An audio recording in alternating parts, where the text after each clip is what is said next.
Salam sehat, jumpa lagi di channel Tanya Dokter Paran. Video kali ini saya akan menjawab pertanyaan dari Sandi di Tangerang ya. Sandi di Tangerang, Jawa Barat yang bertanya, "Dok, bagaimana membedakan basir dalam dan basir luar?" Ya. Gejalanya atau klinisnya bagaimana ya? Sebelum saya menjawab pertanyaan dari Sandi di Tangerang, saya ingatkan teman-teman yang mau bertanya silahkan tulis di link Tanya Dokter Paran. Saya akan jawab dan upload di channel YouTube Tanya Dokter Paran.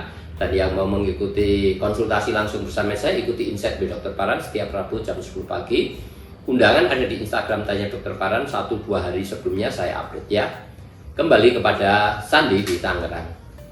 Bagaimana membedakan basir dalam dan basir luar?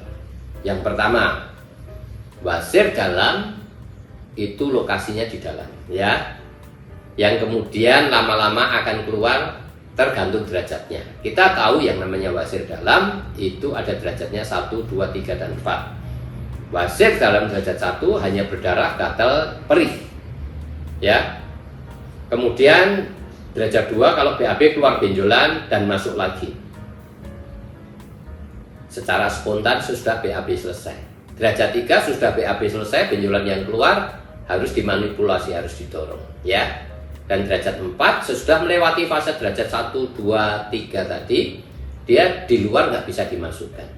Inilah yang rancu dengan basir luar. Kalau basir luar tidak mengalami fase tadi, tidak melalui fase derajat 1, 2, 3 kemudian jadi 4 di luar, tetapi tiba-tiba tanpa kita mengalami proses yang tadi itu, tiba-tiba ada benjolan di luar ya. Kita BAB keras atau diare, tiba-tiba ada benjolan di luar, itu basir luar yang kebanyakan akan sembuh. Kalau kecil ya, dalam 5 hari akan mulai kempes ya, dengan direndam air hangat pagi sore 10 menit. Hari kelima dia akan kempes dan nyerinya akan berkurang. Bahkan kalau kecil bisa hilang sama sekali.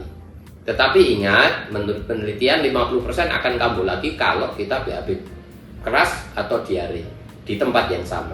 Jelas ya? Jadi kalau basir luar biasanya tidak perlu dilakukan tindakan apa-apa ya. Cukup rendam air hangat. Kalau nanti rata ya sudah, jaga sendiri, BAB nggak boleh keras atau nggak boleh diare, makan makanan yang bisa menyebabkan kita diare. Jadi jelas sekali dari prosesnya, basir dalam itu dari dalam ya. Kalau secara anatomis dia ada mulai dari di atas linea dentata atau linea pectinea, sedangkan yang basir luar itu di bawah linea pectinea atau linea dentata. Tapi bagi kita orang awam itu tidak penting. Yang penting itu proses terjadinya. Kalau basir luar kita nggak tahu apa-apa, nggak mengalami apa-apa sebelumnya, tiba-tiba bengkak di anus kita, itu basir luar. Tetapi kalau kita ada benjolan di luar, sesudah keluar benjolan yang bisa masuk, keluar benjolan yang sudah didorong masuk, kemudian dia keluar nggak bisa masuk lagi, itu basir dalam derajat 4. Itu bedanya secara gampang membedakan basir dalam atau basir luar. Jelas ya? Sandi di Tangerang, semoga ini bisa mencerahkan juga bagi teman-teman yang lain. Saya ingatkan yang mau bertanya, tulis di link Tanya Dokter Paran, saya akan jawab dan upload di channel YouTube Tanya Dokter Paran. Dan yang mau konsultasi langsung bersama saya, ikuti Insight by Dokter Paran setiap Rabu jam 10 pagi. Undangan ada di Instagram Tanya Dokter Paran 1-2 hari sebelumnya saya upload.